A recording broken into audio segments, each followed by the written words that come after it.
¿Alguna vez dijiste soy el chivo expiatorio porque te querían atribuir culpas o responsabilidades que no te correspondían? Pero ¿sabés que al mencionar esta expresión estamos haciendo referencia a un ritual que tiene aproximadamente unos 2500 años por lo menos? Pero además que en ese ritual no se hablaba de chivo expiatorio, sino que esta denominación apareció muchísimo después, en el siglo XVI. Hoy te cuento qué significado tiene este ritual, cómo fue el error de traducción y por qué se adoptó la expresión para referirse a las culpas que se cargan arbitrariamente a una persona. El ritual al que estamos haciendo referencia cuando hablamos del chivo expiatorio lo podemos encontrar en el libro del Levítico, en la Biblia, y tiene que ver con la festividad del Yom Kippur, el día de la expiación. Es un antiguo ritual de la tradición hebrea. En ese ritual, el sumo sacerdote elegía 2 machos cabríos. Uno era sacrificado en honor a Dios, Yahvé, para la purificación del santuario, y el otro, que era conocido como Azazel, así se conocía a el segundo chivo, Azazel, era cargado simbólicamente con los pecados y las culpas de todo el pueblo mediante la imposición de manos. Posteriormente, este animal era conducido al desierto y abandonado allí, llevándose consigo todos los pecados de la comunidad. Era una forma de limpiar todo lo malo y todos los pecados de la comunidad.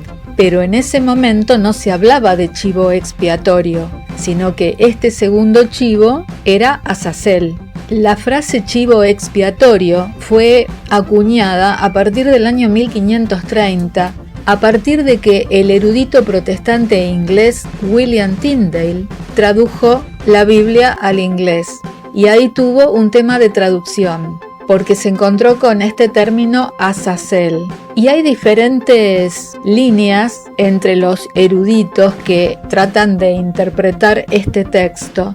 Hay una línea que dice que ese término hebreo podría referirse a un lugar o a una entidad. Podría ser el nombre de una deidad o inclusive de un demonio.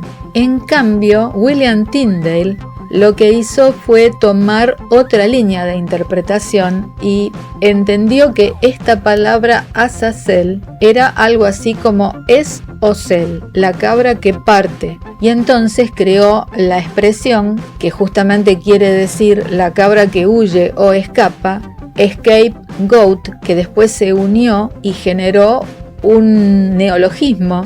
Esa traducción dio lugar a una nueva palabra, scapegoat, ¿qué significa eso, no? La cabra que huye o escapa. Este término traducido al español fue la cabra que expía o el chivo expiatorio, respecto del significado de ese animal. Pero el caso es que este término fue acuñado recién en el siglo XVI, cuando se produjo la traducción. Lo interesante es que cada vez que utilizamos esta expresión estamos haciendo referencia a una ceremonia que tiene mucho más de 2000 años, probablemente unos 2500 años, y que todavía sigue presente en nuestra manera de hablar. Este fue otro viaje a través del tiempo, que nos revela cuánto el pasado sigue latiendo en nuestra vida cotidiana.